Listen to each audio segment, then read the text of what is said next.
मनुष्य के बर्बादी के 5 खतरनाक कारण जान लिया तो जिंदगी में कभी भी दुखी नहीं रहोगी। तो आइए दोस्तों जानते हैं भगवान श्री कृष्ण ने क्या कहा गीता में। सबसे बड़ी बात, हैरान करने वाली बात दोस्तों, कहा जाता है कि अधूरा ज्ञान बीज के समान होता है। इसलिए दोस्तों जानने के लिए वीडियो को अंत तक जरूर देखिएगा। तो आइए भगवान श्री कृष्ण ने पहले क्या बताया। भगवान श्री कृष्ण कहते हैं कि मूर्ख मनुष्य वे होते हैं जो भगवान को देवता जैसा नहीं वरना सामान्य मनुष्य जैसा मानते हैं। वे स्वयं को ही श्रेष्ठ मानते हैं। अब आइए दोस्तों जानते हैं मनुष्य के बर्बादी के 5 महाकारण के बारे में। तो दोस्तों मनुष्य के बर्बादी का पहला कारण है क्रोध है। क्योंकि दोस्तों क्रोध इतना भयंकर चीज होता है, यदि कोई भी व्यक्ति क्रोध के आवेश में आ जाता है तो वह व्यक्ति एक दूसरों का इज्जत नहीं करता है, मान सम्मान नहीं करता है। दोस्तों क्रोध के आवेश में आकर व्यक्ति एक दूसरों का हत्या कर देता है। इतना ही नहीं दोस्तों, अपना माता पिता से आप शब्द कहने लगता है। कभी कभी ऐसा होता है कि क्रोध के आवेश में आकर व्यक्ति अपना माता पिता का हत्या भी कर देता है। और इतना ही नहीं, क्रोध का आवेश में आकर व्यक्ति अपना गुरु का अपमान कर देता है, बीज भरे माहौल में उनका बदनाम कर देता है। जबकि दोस्तों ऐसा गलती हमें भूलकर भी नहीं करना चाहिए। अब यदि क्रोध आ भी जाए तो उसे कैसे कंट्रोल किया जाता है। तो आइए भगवान श्री कृष्ण ने क्या कहा। यदि आपको क्रोध आता है तो आपको कुछ समय के लिए मौन धारण करके रहना पड़ेगा और हो सके तो कोई महापुरुष का किताब पढ़ना होगा और दूसरों के भलाई के बारे में चिंतन करना पड़ेगा। तभी हम कुछ हद तक क्रोध को कंट्रोल कर सकते हैं। बर्बादी का अगला कारण है दोस्तों, सुनकर आप हैरान हो जाओगी, चौंक जाएंगी। अगला कारण है पराये स्त्रियों पर हाथ लगाना, उसे गलत नज़र से देखना। दोस्तों ऐसा गलती हमें भूलकर भी कभी नहीं करना चाहिए। गर्भवती महिला की हत्या कर देना ये सबसे बड़ा पाप बताया गया है। इन पापों से हमें बच के रहना चाहिए, नहीं तो हमें नरक में जाना पड़ेगा। दोस्तों अब आइए जानते हैं मनुष्य की बर्बादी का अगला महाकारण के बारे में। अगला कारण है अहंकार।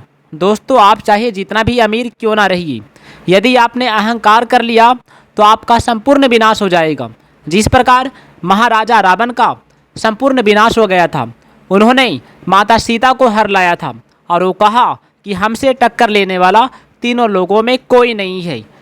लेकिन दोस्तों उसका अहंकार ने उसे डुबा दिया, सर्वनाश हो गया। जो धर्म के मार्ग पर चला सिर्फ उनका ही जान बच पाया। अब आइए दोस्तों जानते हैं मनुष्य के बर्बादी का अगला कारण के बारे में। दोस्तों अगला कारण है लोभ। व्यक्तियों को कभी भी लोभ नहीं करना चाहिए, क्योंकि लोभ ही पाप का जड़ है। जितना मिला उतना में हमें खुश रहना चाहिए, ज़्यादा की आवश्यकता नहीं है। भगवान श्री कृष्ण कहते हैं मनुष्य जन्म संपूर्ण जन्मों का अंतिम जन्म है। भगवान ने जीव को मनुष्य शरीर देकर उसे जन्म मरण के प्रभाव से अलग होकर अपनी प्राप्ति का पूरा अधिकार दिया है।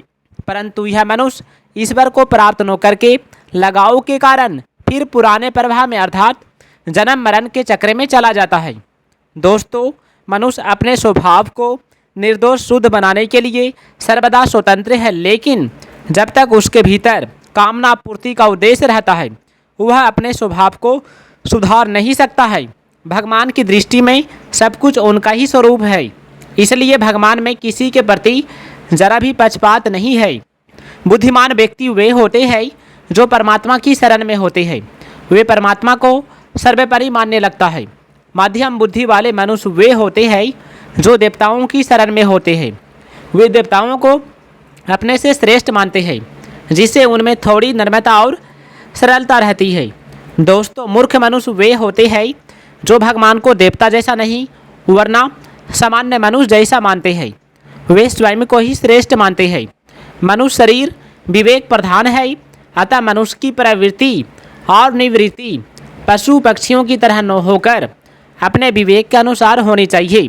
परंतु मनुष्य अपने विवेक को महत्व न देकर राग और द्वेष को लेकर ही प्रवृत्ति और निवृत्ति करता रहता है, जिससे उसका पतन हो जाता है। कोई युवा यह ना सोचे कि उसकी अभी न वृद्धावस्था है और न मृत्यु है, अतः वह रोग मृत्यु से अभी मुक्त है।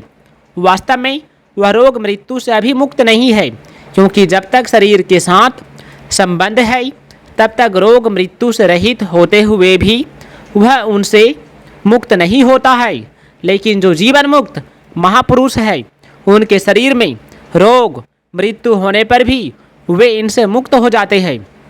जो भगवान को सामान्य मनुष्य मानते हैं उनके सामने भगवान प्रकट नहीं होते हैं, उन्हें भगवत कृपा की प्राप्ति नहीं होती है। भगवान श्री कृष्ण कहते हैं मनुष्य का कर्म करने का जैसा जैसा स्वभाव बना है उसके अनुसार ही परमात्मा कर्तव्य कर्म करने की आज्ञा देते हैं। परमात्मा परमाणु से भी सूक्ष्म है, उन्हें मन बुद्धि द्वारा पकड़ा नहीं जा सकता है। जो संसार में ममता आसक्ति कामना करेगा उसे लौटकर संसार में आना ही पड़ेगा। पुनर्जन्म सुखों पर आसक्ति के कारण ही होता है। मनुष्य भोगों में जितना अधिक लीन होता है उतना ही उनका गुलाम बनता चला जाता है। निष्काम यानी कि बिना इच्छा भाव प्रकाश है और सकाम इच्छा सहित भाव अंधेरा है। कामना वाला या इच्छाएं रखने वाला मनुष्य ही मोह में पड़ता है। दोस्तों, जो व्यक्ति यह समझ लेता है कि वह परमात्मा का ही अंश है वह नाशवान भोगों में नहीं फंसता बल्कि भगवान का आश्रय लेकर जीवन मृत्यु के चक्र से छूट जाता है। नाशवान पदार्थों के संग्रह और भोगों में फंसा व्यक्ति परमात्मा के वास्तविक स्वरूप को नहीं जान सकता और ना ही जानने की यह चाह न तो भगवान ने दी, न प्रकृति ने दी, न यह किसी कर्म का फल है, बल्कि व्यक्ति ने परमात्मा से विमुख होकर स्वयं ही ग्रहण की है, इसलिए इसे वह स्वयं ही मिटा देना चाहता है। मनुष्य को सुख एवं भोगों के लोभ लालच से स्वयं को बचा कर रखना चाहिए। अपने मनुष्य जीवन को सार्थक बनाने के लिए मनुष्य को हमेशा प्रयत्नशील रहना चाहिए। जो लोग भगवान को भूलकर केवल भोग और आनंद में फंसे रहते हैं वे लोग मूर्ख होते हैं। उनका जीवन व्यर्थ चला जाता है, उनका बुरा अंत निश्चित हो जाता है। सांसारिक क्रियाओं में फंसे लोगों को कभी तृप्ति नहीं मिलती। तृप्ति केवल परमात्मा के अर्पण से ही प्राप्त हो सकती है। मनुष्य के पास जो कुछ सुख सुविधाएं भोग आनंद की सामग्री है वह परमात्मा के रूप में मौजूद इस विशाल संसार की सेवा के लिए है, लेकिन लोग इसे अपना मानकर भोगते हैं और मालिक की बजाय इनके गुलाम हो जाते हैं। इस सामग्री के खोने पाने को वे अपना खोना पाना या बनना बिगड़ना मानने लगता है। यही उनके विनाश का कारण है। जब मनुष्य स्वयं को भगवान के प्रति समर्पित कर देता है तो चाहे कैसी भी प्रतिकूल या अनुकूल परिस्थिति आ जाएं, वह सब भगवान की दया और कृपा में बदल जाती है। जैसे बच्चों को सुधारने के लिए माँ उसे अनुशासन का पाठ सिखाती है, ठीक वैसे ही मनुष्य को सही मार्ग पर चलाने के लिए परमात्मा उसकी समय समय पर परीक्षा लेते रहता है। विषमता भगवान में नहीं प्राणियों में मौजूद होती है, इसी कारण वे भगवान से दूर हो जाते हैं। जाति और आचरण को लेकर व्यक्ति को परमात्मा की ओर से निराश नहीं होना चाहिए। जाति और आचरण नष्ट होने वाले तथा बनावटी होता है, पर भगवान के साथ व्यक्ति का संबंध नित्य तथा वास्तविक होता है।